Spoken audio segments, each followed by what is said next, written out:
L'homme doit s'orienter sur le plan personnel. L'évolution, l'évolution future de l'homme, on peut la regarder sur deux plans. On peut la regarder sur le plan collectif, comme ce fut le cas pendant des milliers d'années, et on peut la regarder sur le plan individuel. Avec l'évolution des nouvelles générations, l'homme sera obligé de prendre conscience.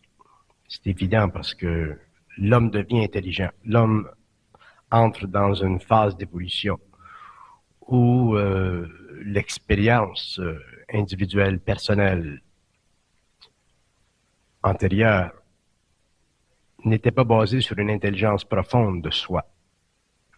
L'homme était un être conditionné, il était très conditionné. L'histoire l'a complètement conditionné. La conscience de la race l'a conditionné. Avec l'évolution et les événements qui vont se passer à l'avenir, l'homme sera obligé de se prendre en main, dans ce sens que il devra développer son propre centre de gravité, faire son propre contact intérieur. Ça dépend du niveau d'évolution de l'individu, ça. L'évolution future de l'homme, elle sera basée sur le statut spirituel ou le statut universel de l'individu. Il y a des individus qui peuvent saisir, comprendre des choses plus rapidement que d'autres. Il y a des individus qui ont une grande sensibilité interne. Par contre, pour que l'homme puisse réellement favoriser son individualité, puis en arriver éventuellement à une identité profonde de son être, il lui faudra avoir une conscience ou une science très, très avancée de l'invisible. Une des qualités de l'évolution future sera justement basée sur cette science de l'invisible. Une science qui sera très profonde, qui ira très loin dans la documentation psychique de l'être, dans la documentation mentale de l'homme, vitale, émotive. L'homme doit connaître le secret du monde mental. L'homme, et c'est comme ça qu'il pourra déconditionner sa personnalité, pour la reconditionner. Mais la reconditionner par rapport à des forces intérieures qui font partie de sa propre lumière, au lieu de la conditionner par rapport à des mouvements de forces sociales qui font partie de ces ténèbres ou des ténèbres de la société. L'homme sera de plus en plus idéologisé.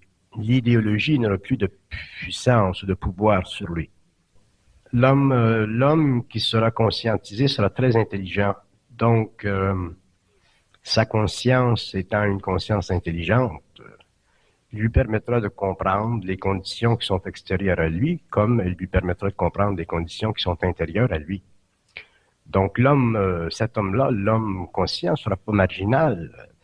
La marginalité, c'est une déformation de la conscience, mais c'est une pulsion puissante de l'âme à travers l'expérience individuelle.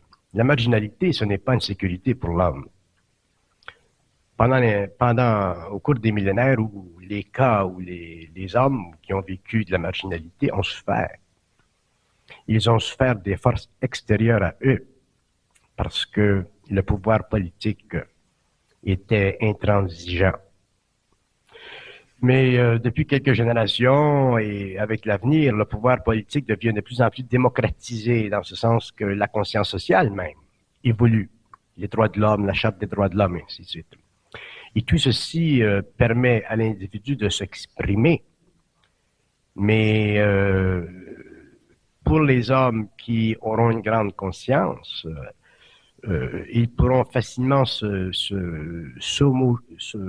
rendre homogènes avec cette démocratisation, mais c'est intérieurement qu'ils seront identiques à eux. Parce que même si on parle de conscience sur la Terre, il ne faut pas s'imaginer. D'ailleurs, cette conscience nouvelle sera une conscience intelligente, ce ne sera pas une conscience spirituelle. Ce sera définitivement une conscience intelligente qui aura dépassé la conscience spirituelle, parce que la conscience spirituelle aussi, c'est une forme de conditionnement.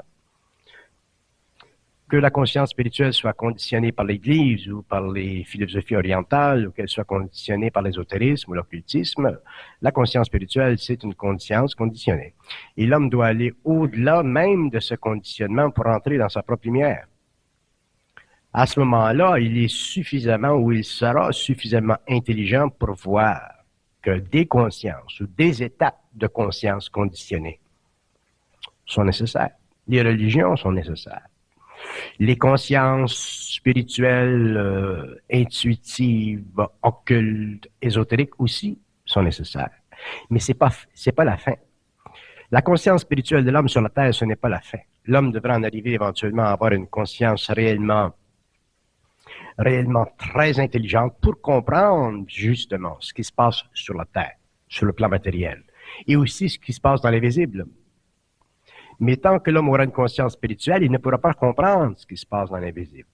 Et je conçois que le grand danger de la nouvelle conscience sur la Terre, dans ses mouvements premiers, dans ses recherches premières, sera justement cette illusion.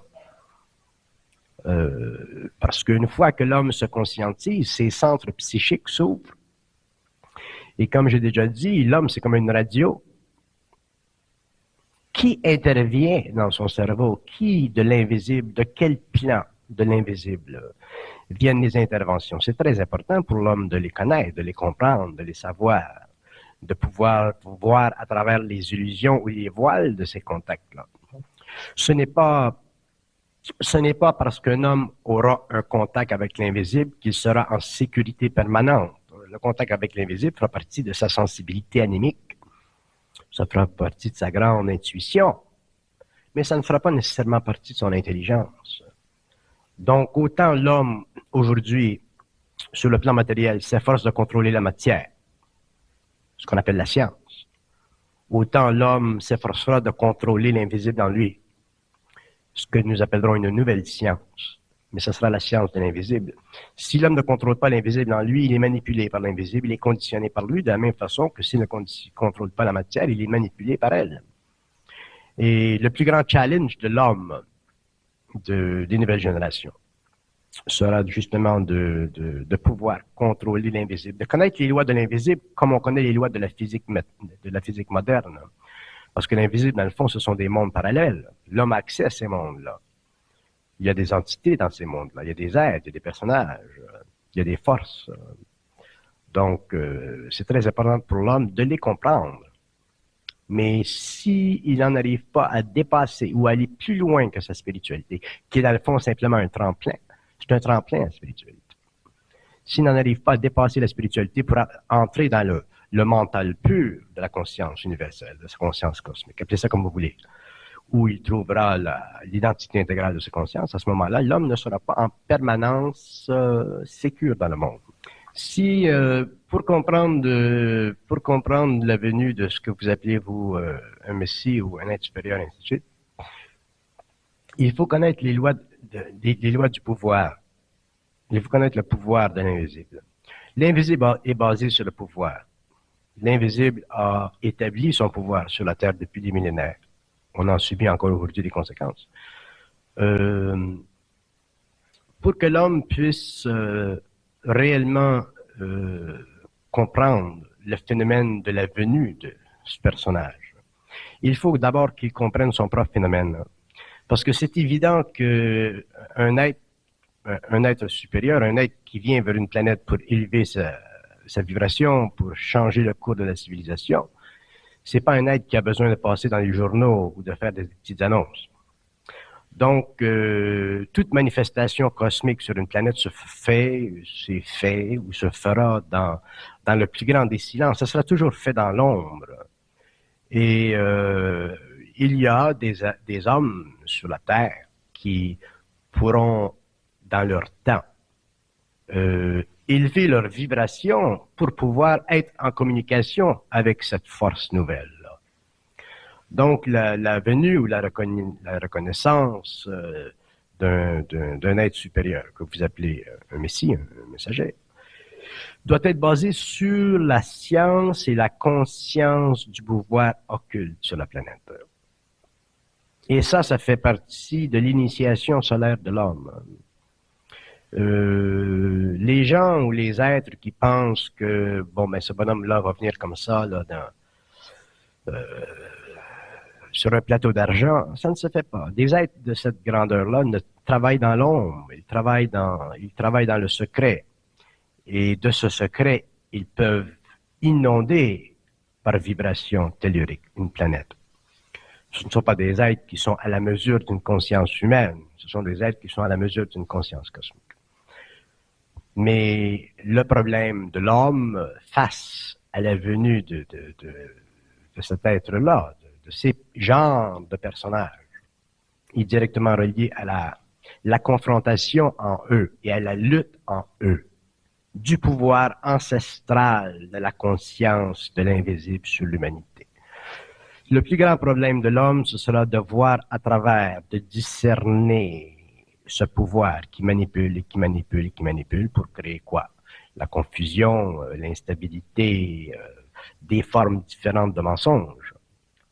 Donc, ces prophètes que les prophéties mentionnent, ces faux prophètes, ce sont des êtres qui feront certaines choses ou qui ont fait certaines choses, mais qui auront fait certaines choses parce que les hommes, parce que l'humanité, dans sa naïveté, son ignorance, sa spiritualité enfantine, ne leur permettra pas de voir le jeu occulte du pouvoir sur la Terre.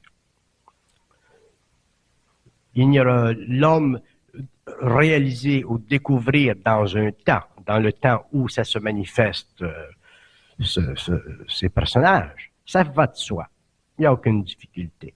Mais la difficulté est dans le processus de préparation. La difficulté est dans la période qui vient avant.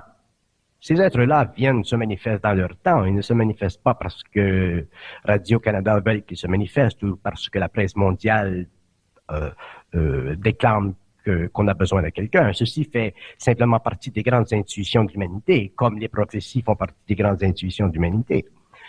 Mais le jeu très très serré, et il sera très serré ce jeu, se fera entre l'homme et lui-même. La lutte se fera entre l'homme et lui-même. Donc ce personnage, qu'il vienne dans une forme ou dans une autre, il sera à la mesure de l'homme, dans la mesure où l'homme sera à la mesure de l'humain. Regardez le Nazaréen. Le Nazaréen, il est venu, il a fait ses choses, il a été renié, il a été aimé, il y a eu des êtres qui étaient à la mesure de lui-même, donc ils l'ont vu, qui l'ont reconnu, qui ont travaillé avec, d'autres qui, au cours des siècles, ont suivi un peu par vibration spirituelle l'ascendance de sa propre conscience. Mais par contre, dans un même temps, vous avez eu des êtres qui ne l'ont pas vu, ne l'ont pas reconnu, ainsi de suite. Donc c'est normal. Et ce sera la même situation dans l'avenir. Il y aura des hommes sur la Terre qui seront suffisamment près d'eux-mêmes pour reconnaître, si un homme est dans sa lumière, il reconnaîtra la lumière. S'il n'est pas dans sa lumière, il ne verra pas la lumière. Donc la réponse à cette question qui vient de tous les coins, parce que les gens se pressent aujourd'hui, ou s'empressent, ou s'inquiètent, ou cherchent, ce qui est très normal psychologiquement, mais cosmiquement, ça fait partie de toute la trame secrète des grands événements qui doivent donner à l'humanité une nouvelle vibration. Pourquoi vous dites secrète? Secrète dans ce sens que ce qui est voilé à l'homme, à la masse en général, ça devient pour elle un secret. Le secret, il existe dans la mesure où on a des voiles. Dans la mesure où on n'a plus de voile, il n'y a plus de secret. Donc, le secret, il est toujours proportionnel à la naïveté ou à l'ignorance ou à la forme quelconque d'impuissance mentale de l'homme. C'est ça, le secret. Je ne vois pas que des êtres créent le secret pour le secret, mais je vois que des êtres inappropriés à pouvoir recevoir le secret puissent faire quoi que ce soit avec le secret révélé. Nous savons très bien que l'humanité dans son ensemble, sur un plan psychologique à l'échelle mondiale, a un quotient intellectuel extrêmement bas. Il s'agit simplement de voyager dans le monde et de visiter les différentes nations, les différents pays pour voir jusqu'à quel point l'homme est très très loin de la réalité occulte, cosmique des avatars. Donc, si l'homme n'est pas capable, à cause de son état d'émotion, à cause de son incapacité de transmuter ses corps subtils, d'en arriver à une identité suffisamment intégrale pour être dans sa propre lumière, comment voulez-vous que des êtres qui sont d'une telle grandeur puissent arriver dans le monde en se présentant dans le monde comme un politicien peut se présenter dans le monde? Ces êtres ont d'autres moyens, d'autres façons, d'autres plans. d'énergie avec lesquelles travailler pour en même temps subtiliser leur présence et en même temps faire leur présence ou rendre leur présence matérielle ou éthérico-matérielle sur le plan de notre planète. Il ne faut pas être naïf, vous savez, il ne faut pas être naïf. Les hommes qui ont fait une recherche spirituelle dans la vie au cours des siècles, au XXe siècle, maintenant, les hommes qui ont fait une recherche spirituelle ont découvert au cours d'un certain nombre d'années, 10 ans, 15 ans, 20 ans, 30 ans, que les illusions spirituelles ou que les préconceptions spirituelles qu'ils avaient dans la jeunesse de leur recherche, au cours des années, se sont lentement transformées et se sont rassis. Et sur le plan cosmique, c'est la même chose. L'homme qui aujourd'hui se rapproche de certains grands événements va découvrir forcément par la force des choses et des lois de la vie qu'il doit être rassis. L'homme qui aura une certaine conscience sera un homme très rassis.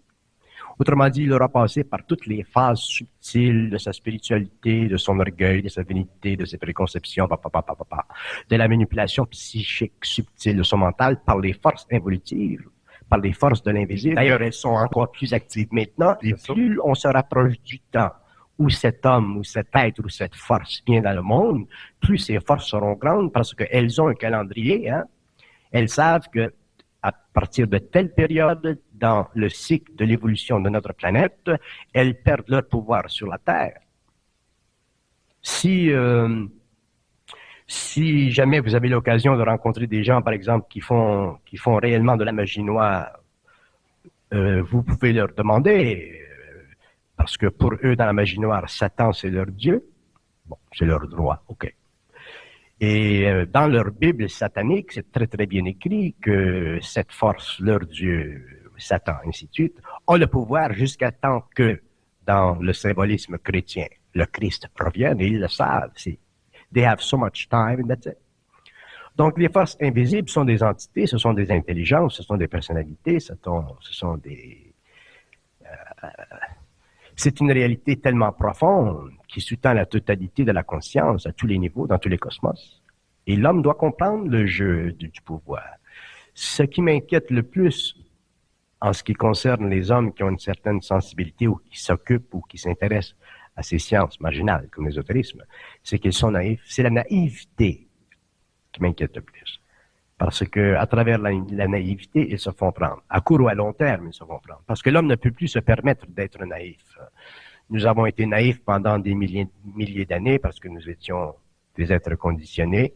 Nous n'étions pas arrivés à un stage d'évolution où nous pouvions ajuster notre propre mental à notre propre lumière. Donc, nous n'avions pas le pouvoir de voir à travers la forme du mental.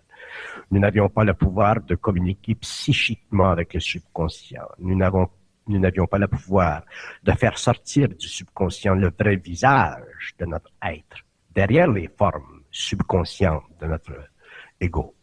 Mais maintenant, la conscience humaine évolue très rapidement, il y a de nouvelles sciences dans le monde, l'homme se rapproche à grands pas d'une science qu'il découvrira par lui-même, qui fait partie de sa propre lumière, d'une science qui fait partie intégrale de son savoir universel. Et là, il sortira de sa naïveté. Oui, effectivement, parce que les forces de l'ombre travaillent avec toutes les assises de la conscience inférieure du mental humain. Donc, elles travaillent avec les assises qui sont reliées à l'émotion, à la passion, tout ce que nous appelons réellement humain, planétairement humain. Et elles se servent, ces forces, elles se servent de toutes les craintes de l'homme qui sont reliées à son émotivité, qui surgissent de son incapacité de mater son émotion, qui affecte son mental. Lorsque je parle de mater l'émotion qui affecte le mental, je ne veux pas dire de vivre sans émotivité comme un robot. Je veux dire de ne pas laisser l'émotion affecter l'intelligence. Donc, ces forces utilisent et elles vivent, ces forces évoluent dans des mondes parallèles. Donc, la pensée de l'homme, pour elle, c'est de la matière. L'émotion de l'homme, pour elle, c'est de la matière. C'est pour ça que souvent je dis, les morts se nourrissent des vivants. Les morts se vampirisent l'homme. Tous les gens qui ont étudié le moindrement, qui ont regardé ou qui sont allés dans dans des zones de l'astral, ont compris comment fonctionne le monde de la mort. Le monde de la mort fonctionne sur les lois de la crainte. Les lois de la crainte engendrent la confusion. La confusion engendre les différentes formes de perception qui souvent peuvent être intuitées, mais qui ultimement vont mener aussi à une absence totale de discernement. Donc, le plus grand problème de l'homme aujourd'hui, que ce soit par rapport à l'invisible ou que ce soit par rapport au monde, c'est la crainte. L'invisible est régi par les lois du mensonge cosmique, qui est une nouvelle façon de voir les choses, qui est neuve, qui fait encore partie de l'évolution de la conscience humaine à la fin du 20e siècle. Découvrir que le mensonge cosmique existe, c'est essentiel. Donc, les souffrances que l'homme doit connaître ou vivre pour la découverte de cette réalité-là, il faut qu'elles soient utilisées, ces souffrances. Et si l'homme, parce qu'il va vers l'invisible, qu'il étudie l'invisible ou qu'il s'intéresse à ce qui est marginal, la matière, ne prend pas conscience de la réalité du pouvoir occulte sur la Terre, autant au niveau des gouvernements ou des forces de la science que de son évolution spirituelle, l'homme va se faire berner quelque part et c'est là que, facilement, pour des raisons inconscientes, il se liera à des hommes que nous appelons, ou que vous appelez dans vos livres, les faux prophètes, parce que ils ne verront pas. Un être qui est intégral, un être qui est dans son identité, ne cherche pas le pouvoir. Il ne cherche pas, il n'a pas à le chercher. Mais j'en viens. Vous savez, le pouvoir, supporter le pouvoir, sans astraliser le pouvoir, ça ne se fait pas par un être humain qui n'est pas conscient. Il faut qu'il y ait suffisamment de transparence dans l'ego pour laisser passer, laisser aller, dissoudre. Ça prend beaucoup de conscience dans l'ego. Et l'homme aura cette conscience. Il sera secret. Il aura des pouvoirs. Ce fera partie de sa lumière, de sa conscience. Mais ce seront des pouvoirs qui ne seront plus de l'ordre des pouvoirs anciens. Ça fera partie de sa nature. Ce sera une seconde.